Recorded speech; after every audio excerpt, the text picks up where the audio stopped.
Not too old, you're just 200 trained. This is what I would tell you to do if you were my athlete, you were over 35, you want to start training like an athlete again, but you're too scared of getting into the gym and going too ham and injuring yourself. For starters, you are going to lift 3 times a week at the gym. Now, you could really get away with lifting anywhere from 2 to 5 days a week at the gym, but I'm just going to give you some solid structure here because I know athletes thrive better off of structure. So you're going to do 3 times a week, and all of those are going to be full body lifts. That means that you're going to hit all of your movement patterns every single day because since we're athletes, we like to train our body as a unit. We don't do a lot of isolated movements. We do very functional exercises that are going to be applicable to anything that we want to do outside of the gym as well. Within these lifts, I really want you to have a heavy emphasis on training your functional core. Now, some of the ways to do that is literally just doing compound lifts with dumbbells or barbells, and you're using your full body. Obviously, your core is involved, but you can also get more detailed. And I do think as you get older that you should, especially if you have a history of injuries, to do some functional core training. So I'm talking anti-rotation, anti-extension, anti-flexion, those types of core exercises. I just posted a video on that if you want visual examples. Also, an important factor here is I do think you should mix in a good amount of unilateral exercises, that is single-sided exercises. So whether you're using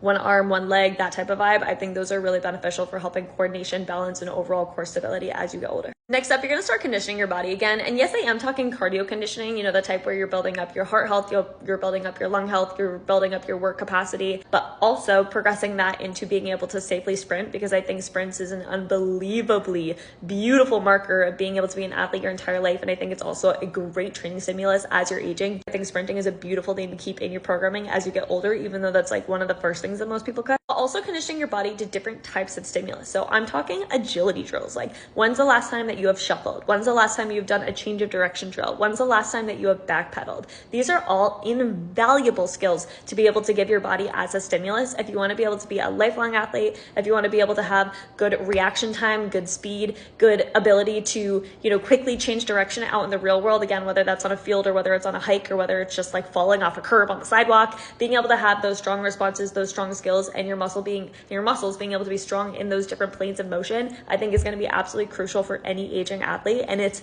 fun as hell, like so playful. Next up, you're going to do mobility every single day. And I honestly don't want to hear any ifs, ands, or buts about that. You're going to do mobility every single day. Every single athlete that I have worked with over the age of 50 knows that their mobility is an absolute non-negotiable if they want to stay injury-free and if they want to feel their best. Like, the number of athletes I have had that come up to me and they're like, wow, my mobility is literally game-changing. If I don't do it for 2 days, my body gets stiff and I don't feel good. And that's how most people feel as they're aging. That's why they think that they just can't do athletic things as they age, but realistically, they're just not taking care of their body. The ones that know, if you take care of your body's going to take care of you. So I say mobility every single day. Now, here's a way to make this a lot less daunting.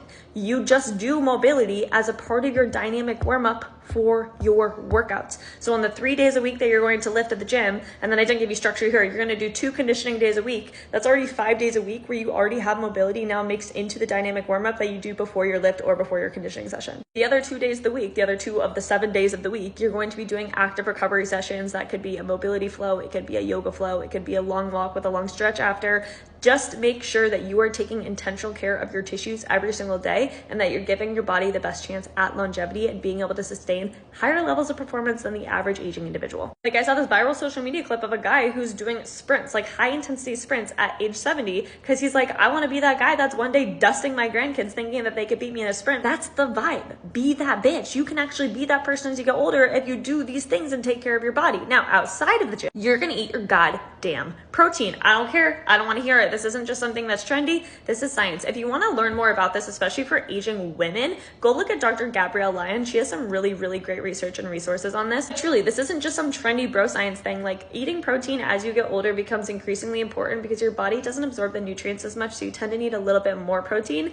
And as adults, every decade, we lose about 3 to 5% of our total muscle mass. And so we've got to put in a little extra work if we want to maintain that muscle mass. And this is what's going to help us from being a frail elderly individual. And then finally, you're going to be a much better cheerleader for yourself because the only way you're going to get through this journey is with a lot of compassionate discipline. So you're going to be the one encouraging yourself to go. You're going to be the one encouraging yourself to take the action. You're going to be the one encouraging yourself to keep persisting towards your goals. Because the thing is, a lot of the women that I've met in their upper 30s and 40s are kind of mean to themselves. Like they tell themselves, oh my God, you're washed up. Oh my God, you're so old. Oh my God, you can't do this anymore. Oh my God, everything hurts. And it's like, how come the 50 and 60-year-olds that I'm working with are more empowered than you are? There is like a key year. I think it's just the generation you guys were born into. You'll deal with a lot of stuff. But the women in their 30s and 40s definitely have a lot of negative self-talk going on. So that's a big thing that I want you to work on rewiring and shifting in your brain, is bringing your confidence back, bringing your identity back, like reclaiming that athletic identity and being that bitch because of it. Like I want you to stand so proudly in the fact that you are taking care of your body, you're helping yourself in the aging process, and you're going to keep being that bitch, that athlete, that woman that can dust her grandkids in a sprinting race because you chose to take care of yourself your whole life. You need to start being nicer to yourself. You need to be a better cheerleader, and you need to do it in a way that enhances your discipline when it comes to sticking to this program. Anyway, this is everything I teach in my 4-month program, Reignite. So if you're interested in joining that, go ahead and message me. Otherwise, keep asking me questions on how to train like an athlete as an aging female athlete.